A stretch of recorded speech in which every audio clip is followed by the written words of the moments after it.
సంవత్సరాలకు పూర్వం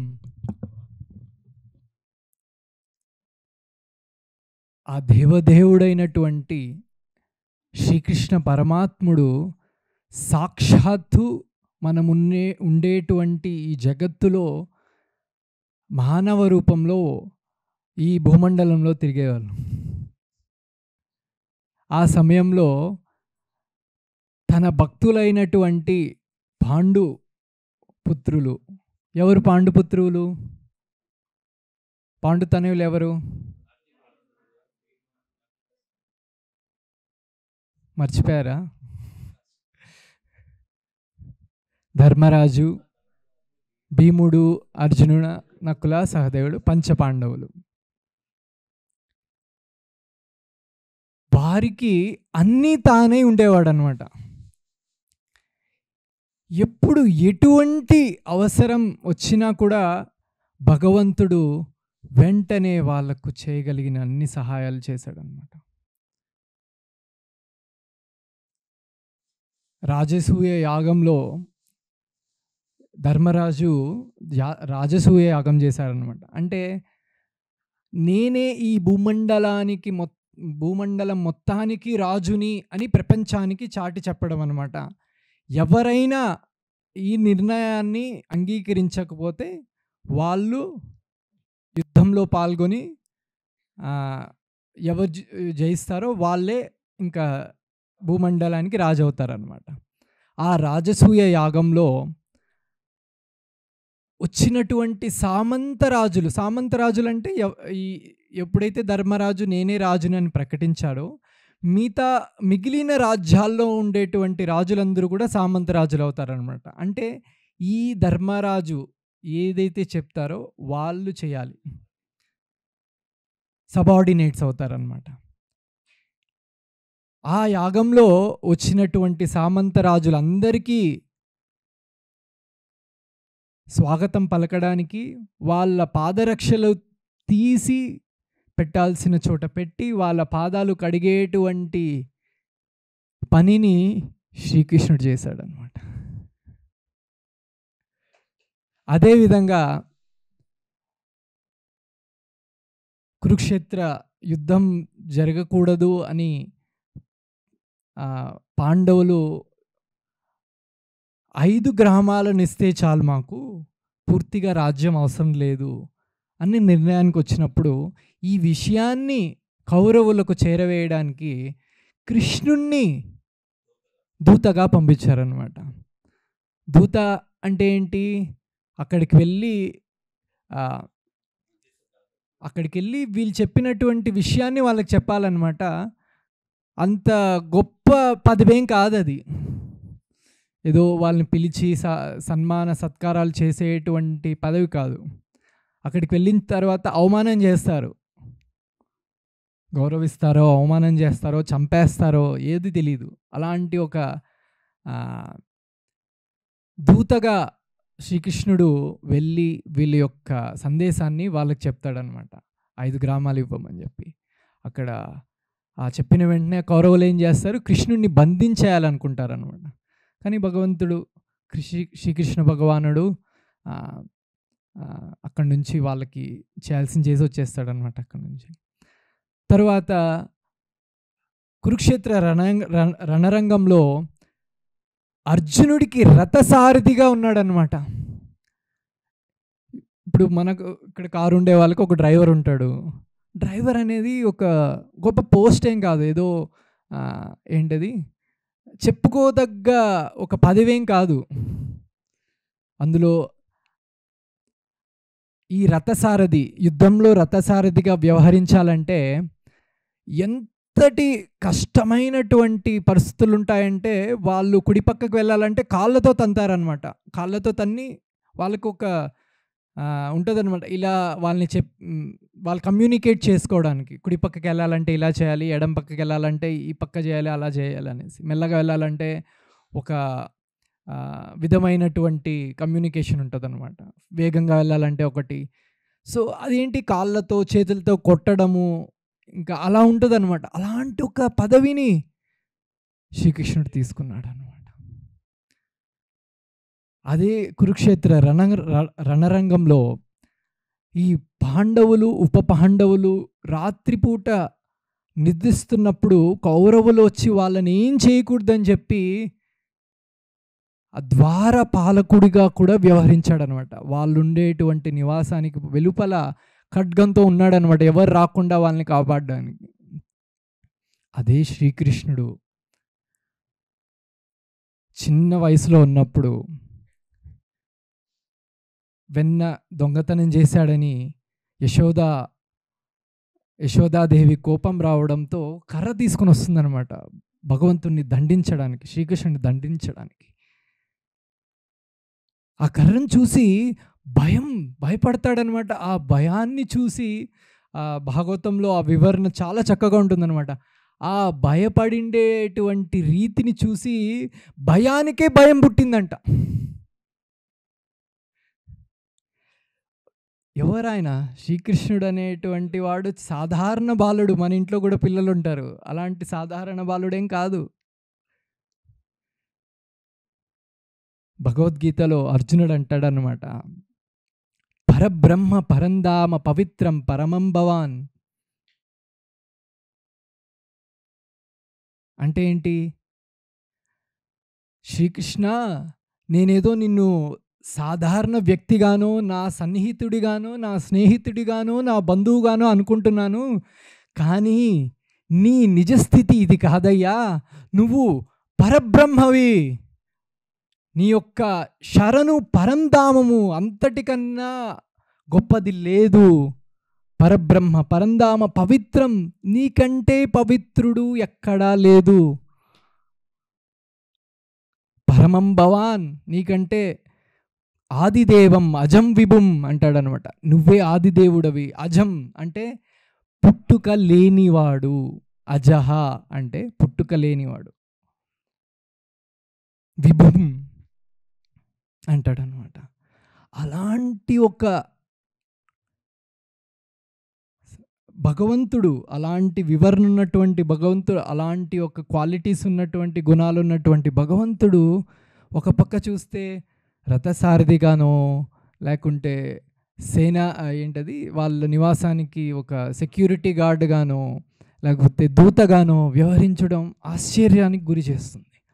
ఎందుకు ఆ భగవంతుడు ఎందుకు ఈ విధంగా వివిధ సేవలు ఇప్పుడు మామూలుగా మనకు తెలిసిన విధంగా ఏంటి, భగవంతుడు ఒక గుడికి రావడం, మనం చేసినంత సేవ మనం చేయడం.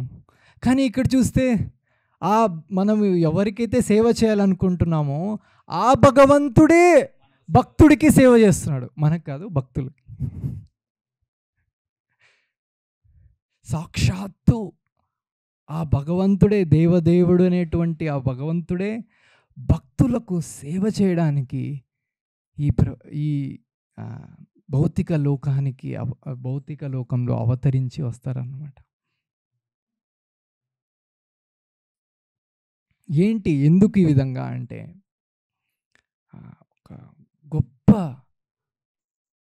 శాస్త్రవాక్కు ఉందన్నమాట. ఏంటంటే, తులసీజల మాత్రేన జలేన చులక్కేన వా విక్రీణీతే స్వయమాత్మానం భక్తేభ్యో భక్తవత్సలహ అని శాస్త్రవాక్యం అనమాట. ఏంటి, ఎప్పుడైతే భక్తిపూర్వకంగా భక్తుడు ఒక్క తులసీదళం, కొంచెం జలం, నీళ్లు భగవంతునికి భక్తిపూర్వకంగా ప్రేమపూర్వకంగా అర్పిస్తాడో, భగవంతుడు అనుకుంటాడనమాట, ఇంకేం అవసరం లేదు, నేను వెళ్ళిపోతాను ఆ భక్తుడితో, అతను ఏం చెప్తే అతనితో ఉండిపోతాను నేను, ఇంకేం అవసరం లేదు నాకు అంటాడు. విక్రీణేతే స్వయమాత్మానం అంటే అమ్ముడుపోతాడనమాట ఆ భక్తుడికి భగవంతుడు. భక్తేభ్యో భక్తవత్సలహ, భక్తుడంటే అంత ఆప్యాయం అనమాట భగవంతుడికి. చిన్న తులసీదళం ఇచ్చిన మాత్రాన, ఇప్పుడు మన ఊర్లో కూడా సర్పంచ్ ఉంటారు, ఎమ్మెల్యేలు ఉంటారు, మినిస్టర్లు ఉంటారు, చీఫ్ మినిస్టర్లు, సెంట్రల్ మినిస్టర్లు ఉంటారు, ప్రైమ్ మినిస్టర్, ప్రెసిడెంట్ ఉంటారు. మనము వాళ్ళని వెళ్ళి కలవడానికి కుదురుతుందా అండి? కుదురుతుందా? ఎంత పెద్ద సిస్టమ్ ప్రోటోకాల్ ఉంటది. నువ్వు క్వాలిఫికేషన్ ఏంటా అని అడుగుతారు. నీ క్వాలిఫికేషన్ ఏంటి? నువ్వెందుకు కలవాలనుకుంటున్నావు? అది, ఇది. కానీ ఇక్కడ చూస్తే భగవంతుడు చిన్న పిల్లాడిలా యశోదాదేవి, నందమహారాజుల ఇంట్లో సాధారణ పిల్లవాడిలాగా ఉన్నాడనమాట. కట్టేయడం, యశోదాదేవి ఏం చేస్తుంది? అల్లరి చేస్తున్నాడు, వెన్న కుండ పగలగొట్టేశాడనేసి కట్టేసింది.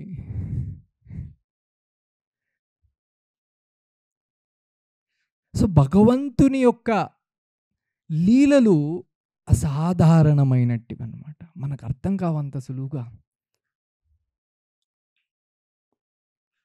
అట్లని ఆ లీలలన్నీ సాధారణమైన లీలలు కావు. ఏదో మనము మా ఇంట్లో కూడా పిల్లాడు ఉన్నాడు, అల్లరి చేస్తున్నాడు అని కట్టేసామండి. నాకు కూడా ఒక డ్రైవర్ ఉన్నాడండి, కారు ఉందండి, నాకు కూడా ఒక సెక్యూరిటీ గార్డ్ ఉన్నాడండి, అపార్ట్మెంట్స్ ఉన్నాయి, అపార్ట్మెంట్స్లో కూడా సెక్యూరిటీ గార్డ్ ఉన్నాడండి, అది ఇది రెండు ఒకటే కదండి,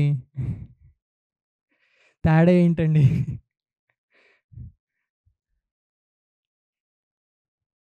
తేడా ఏంటంటే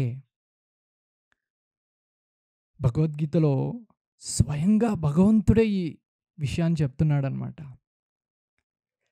జన్మ కర్మ చమే దివ్యం ఏవం యో వేత్తి తత్వతః. అంటే నా జన్మ కర్మలు అంటే నా లీలలన్నీ కూడా దివ్యమైనటువంటివి, సాధారణమైనటువంటివి కావు. జన్మ కర్మ చ మే దివ్యం ఏవం యో వేత్తి తత్వతః త్యక్త్వాదేహం పునర్జన్మనైతి మామేతి సోర్జున అంటున్నాడు అనమాట. ఎవరైతే ఈ విషయాన్ని తత్వతః అర్థం చేసుకుంటారో వాళ్ళు ఈ శరీరం విడిచిన వెంటనే త్యక్త్వాదేహం పునర్జన్మనైతి, వాళ్ళకి పునర్జన్మ లేదు అర్జున. త్యక్త్వాదేహం పునర్జన్మనైతి మామేతి సో అర్జున, నా దగ్గరకు వచ్చేస్తాడు అని సాక్షాత్తు భగవంతుడే భగవద్గీతలో చెప్తున్నారు అన్నమాట. కానీ మనకు భగవంతుడి లీలలు ఎలా అర్థం చేసుకోవాలో తెలియవు. భగవంతుని కూడా మనం ఒక సాధారణ వ్యక్తిలాగా కృష్ణుడు కూడా 16,000 మంది గోపికల్ని పెళ్లి చేసుకున్నాడంటే నేను కూడా చేసుకుంటానంటాడు ఒకడు. ఒకరు అంటారు నేను చేసుకోవచ్చు, ఏం తప్పు ఉంది, భగవంతుడే అంతమంది చేసుకున్నాడు కదా.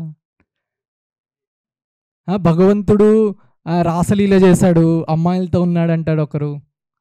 నేనుంటే ఏం తప్పు, మీరు దేవుడు అంటాడు, ఆ దేవుడే చేస్తున్నప్పుడు నేను చేస్తే ఏం తప్పు, నన్ను ఎందుకు తప్పు అంటున్నావు?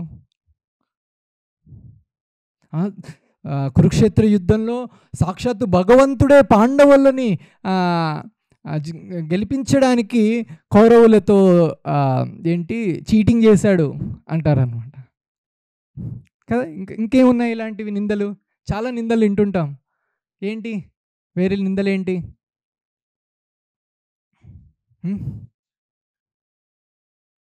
చాలా వింటుంటాం కదా. భగవద్గీత చాలామంది చెప్తారు భగవద్గీత చదివామండి అంటారు. భగవద్గీత చదివిన తర్వాత ఏమంటారు? భగవద్గీత చెప్పింది కృష్ణుడు కాదండి, కృష్ణుడి లోపల ఉండేటువంటి ఆత్మ పరబ్రహ్మ స్వరూపం అని ఏదేదో అంటారనమాట.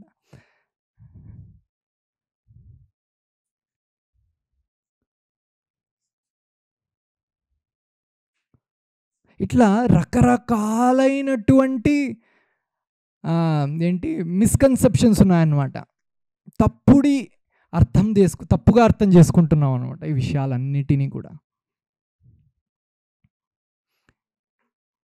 మనకు అంత సాధారణంగా అర్థమయ్యే విషయాలు కావు ఇవన్నీ.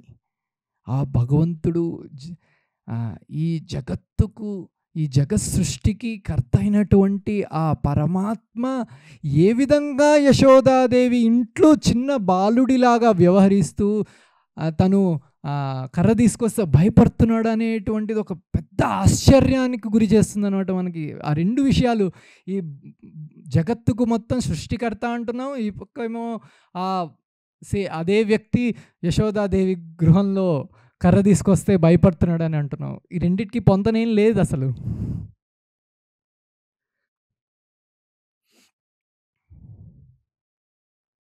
అదే భగవంతుడు భగవద్గీతలో అంటున్నాడనమాట. అవజానంతి మాం మూఢాం మానుషీం తనుమాశ్రితః. అంటే నేను మానుష రూపంలో ఉన్నానని మూఢులు అవజానంతి మాం మూఢ అంటున్నాడు భగవంతుడు. నేను వాడట్లేదు ఈ పదం. మానుషీం తనుమాశ్రితః. మనుష్య దేహంలా కనబడుతున్నానని చెప్పి, మనుష్య దేహంతో కనబడుతున్నానని చెప్పి నన్ను కూడా సాధారణ మనిషిలాగా మూఢులు అనుకుంటారు అని భగవంతుడు చెప్తున్నాడు. అవజానంతి మాం మూఢాం మానుషీం తనుమాశ్రితః.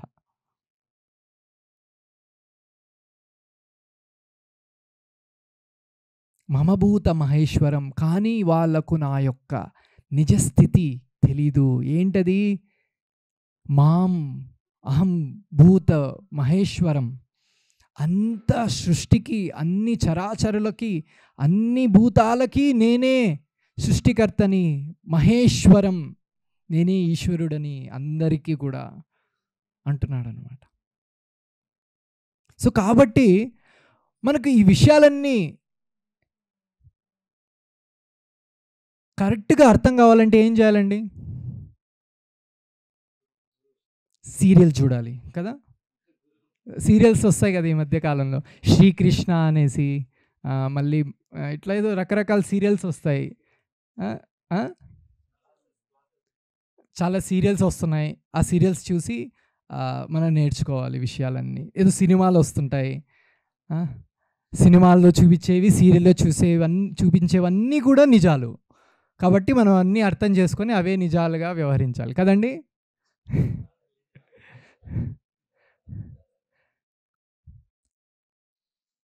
ఎప్పుడైతే మనకు ఈ విషయాలన్నీ కూడా గురు శిష్య పరంపరలో రావో, శాస్త్రపరంగా ఆచార్యపరంగా ఈ విషయాన్ని మనం తెలుసుకోమో, అది మనం స్వీకరించకూడదు. ఈ విషయాలన్నీ కూడా మనము గురుముఖతఃనే తీసుకోవాలి. ఆచార్యులు ప్రభుపాదుల వారు ఉదాహరణకి 70 ఏళ్ళ వయసులో, 70 ఏళ్ళు అంటే మన ఇంట్లో ఏంటి, రిటైర్మెంట్ అయిపోయి 10 ఏళ్ళు అయింది అప్పటికి.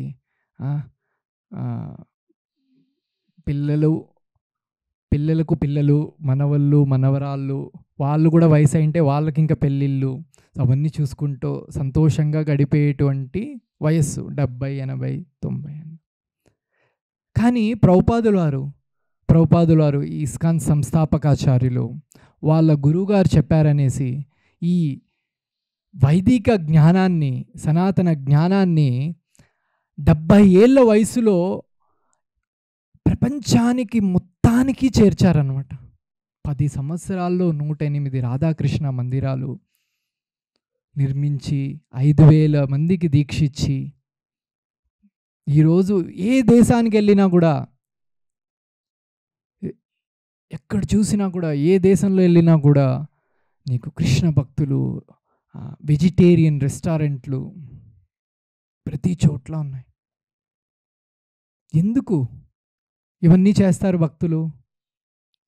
ఎందుకంటే మనందరి కోసం. వాళ్ళకి అంతా విషయం తెలుసు, తత్వతః వాళ్ళకి ఆ విషయ జ్ఞానం ఉంది. భగవంతుడు ఎవరు, ఆయన ఎందుకు చేస్తున్నాడు అనేవి అన్ని విషయాలు వాళ్ళకి తెలుసు. వాళ్ళు సంతోషంగా ఉండి వాళ్ళు వెళ్ళిపోవచ్చు కదా. ఎందుకు ఇవన్నీ కష్టతరమైన పనులన్నీ చేయడం? ఎవరి కోసం? అందుకే భగవద్గీతలోనే భగవంతుడు చెప్తున్నాడు అనమాట. ఏంటి? ఏవం పరంపరా ప్రాప్తం అని అంటున్నారు అనమాట. ఈ విషయాలన్నీ కూడా పరంపర ద్వారానే స్వీకరించాలి, టీవీ సీరియళ్ళ ద్వారా కాదు, సినిమాల ద్వారా కాదు.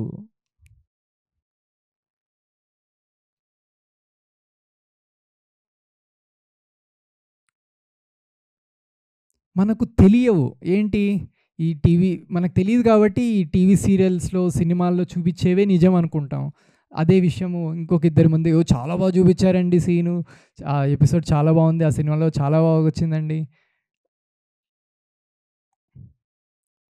అని మనం నమ్మేయడమో, లేకపోతే వేరే వాళ్ళకి దాని గురించి చెప్పడమో, వాళ్ళని కూడా ఎంకరేజ్ చేయడం మీరు చూడండని.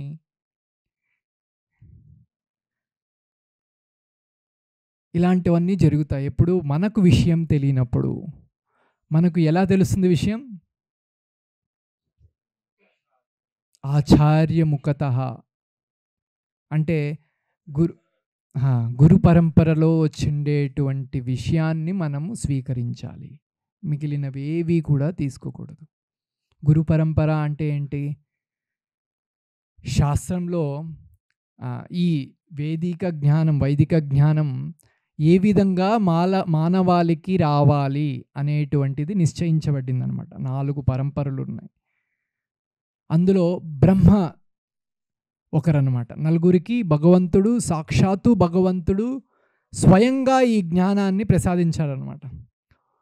లక్ష్మీదేవికి, బ్రహ్మకి, శివుడికి నలుగురు కుమారులు. బ్రహ్మ యొక్క నలుగురు కుమారులకి భగవంతుడు స్వయంగా ఈ వైదిక జ్ఞానాన్ని ఉపదేశించారనమాట. అలా పరంపరలో బ్రహ్మ నుంచి ఎవరికి? నారదుడి నుంచి వ్యాసదేవుడికి. వ్యాసుడే ఈ వేదాలను మనకు ప్రసాదించారు. అష్టాదశ పురాణాలు, ఇతిహాసాలు ఇవన్నీ కూడా మనకు ప్రసాదించారంట. వ్యాసుడి నుంచి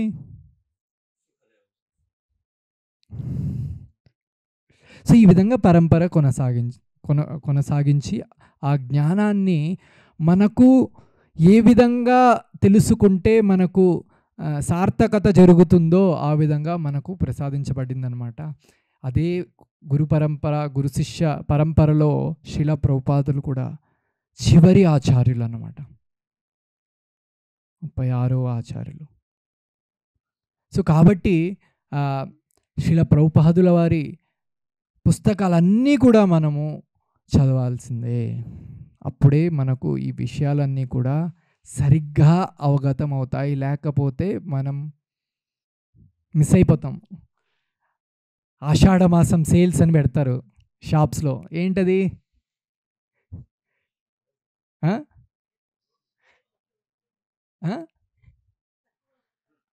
అంటే అప్పుడు ఫెస్టివల్ సీజన్స్ ఏముండవు ఆషాఢ మాసంలో. అందుకని సేల్స్ రావని చెప్పి పెడతారు బయట జనరల్గా. సో కాకపోతే ఇప్పుడేంటి ఇక్కడ ఈ పరంపర ద్వారా ఎవరైతే ఈ విషయాన్ని తెలుసుకుంటారో వాళ్ళందరికీ త్వరగా విషయం అర్థమైపోద్ది అనమాట. లేకపోతే మనం అర్థం చేసుకునే పరిస్థితులే ఉండవు అసలు. తక్కువ రేటుకి దొరుకుతుంది ఆషాఢ మాసం సేల్స్లో. అదేవిధంగా మనము పరంపర ద్వారా వస్తున్నటువంటి విషయాలని మనము స్వీకరించినట్లయితే మనకు త్వరగా ఈ విషయాన్ని అర్థం చేసుకునే పరిస్థితి ఉంటుందన్నమాట. లేకపోతే ఎప్పటికి మనకు అర్థమవుతుంది? మనంతటా మనంగా ఈ విషయాలన్నీ అనలైజ్ చేసి అర్థం చేసుకునే పరిస్థితులు ఉన్నాయా? ఒక్క శ్లోకం మన వల్ల కావట్లేదు, కష్టపడుతున్నాం చదవడానికే. ఇంకా ఆ పదాలు, అర్థాలు ఎప్పటి జరిగేవి ఇవన్నీ.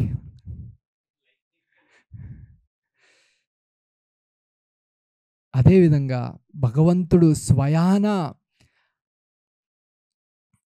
పాండవులకు దూతగా వ్యవహరించి, మెసెంజర్గా దూతగా వెళ్ళి విషయాన్ని చెప్పినట్లు మనం కూడా భగవంతునికి మెసెంజర్, దూతగా వ్యవహరించట్లు. ఏ విధంగా?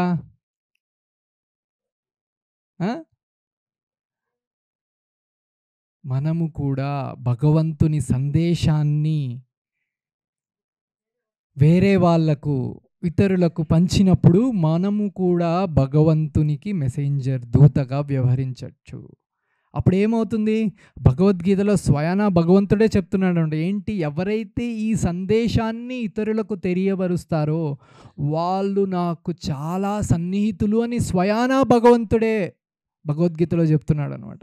ఎవరైతే ఈ భగవద్గీత సందేశాన్ని ఇతరులకు తెలియజేస్తారో వాళ్ళు నా సన్నిహితులు, దగ్గరి సన్నిహితులు అంటాడనమాట.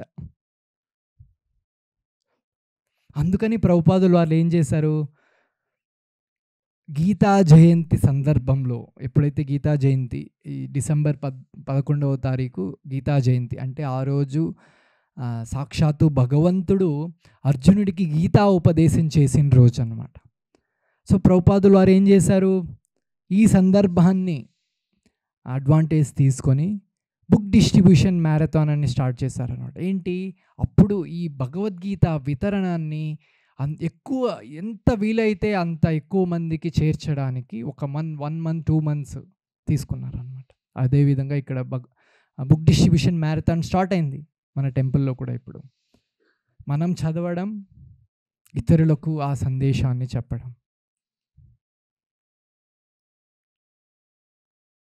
ఒక చాలా గొప్ప లీల ఉందన్నమాట చైతన్య మహాప్రభువుల వారి జీవితంలో. 500 సంవత్సరాలకు పూర్వం చైతన్య మహాప్రభువులు దక్షిణ భారతాన్ని పర్యటిస్తున్న సమయంలో శ్రీరంగానికి వెళ్ళారనమాట. శ్రీరంగం తెలిసిగా తమిళనాడులో ఉంది, రంగనాథ స్వామి దేవాలయం.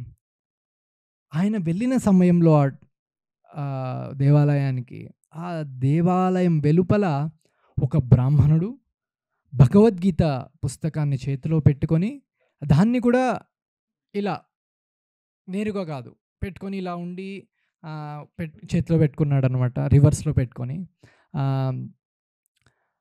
ఏడుస్తున్నాడు అనమాట. కంట్లో నీళ్ళు వస్తుంది, ఏదో ఒక బాధలో ఉన్నాడు.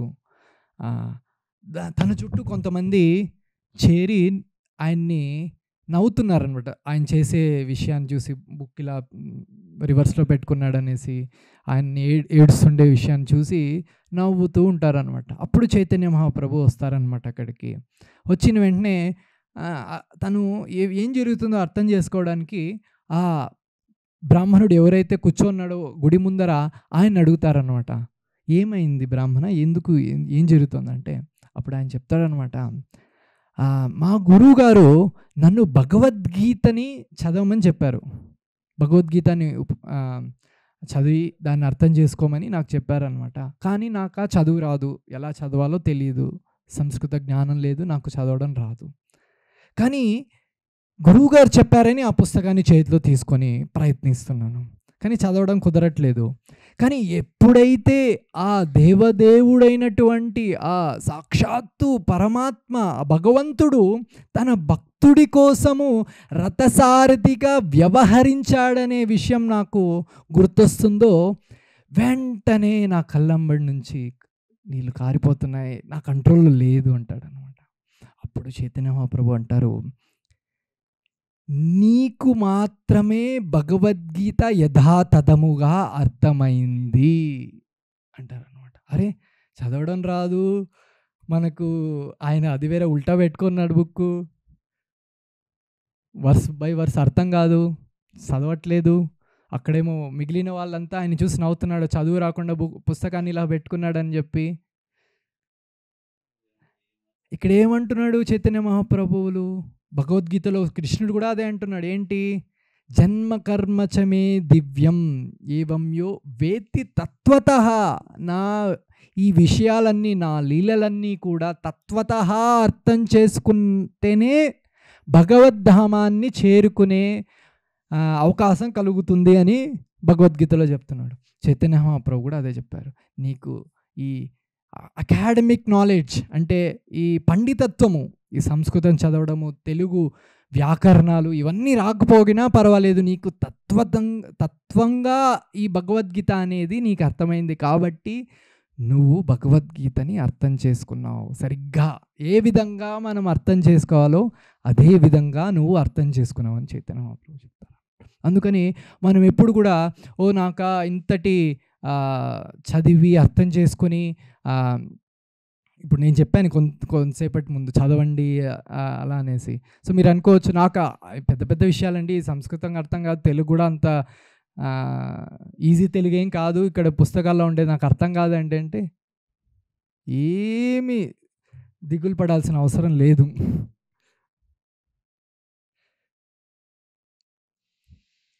మనకి ఎంత కుదురుతుందో అంత సరిగ్గా అర్థం చేసుకుంటే చాలు. కాబట్టి ఈ భగవంతుని లీలలు మనము అర్థం చేసుకోవడము, మన జీవితాన్ని సార్థకం చేసుకోవడము అనేటువంటిది మానవ జీవితంలో ఉన్నటువంటి ఏకైక లక్ష్యము.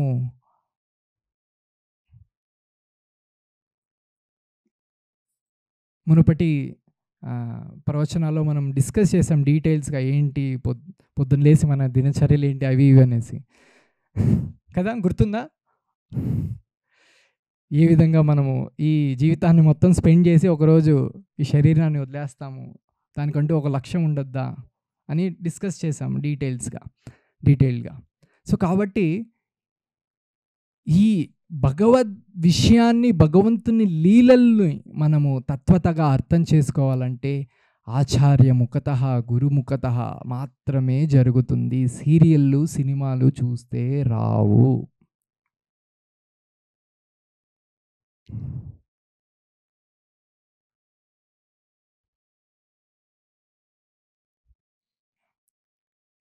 సో, ఈరోజు కొంతమంది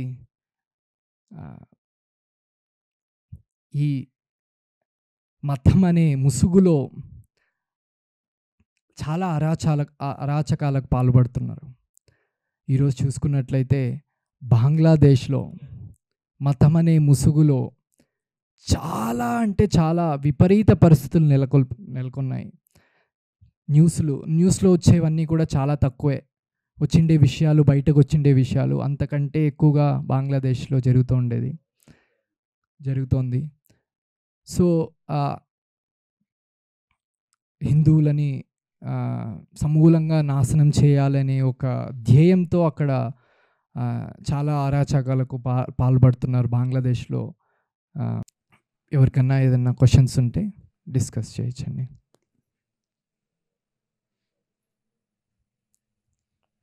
శ్రీమద్ భాగవతం की जगद्गुरु श्रीला प्रभुपाद की जय।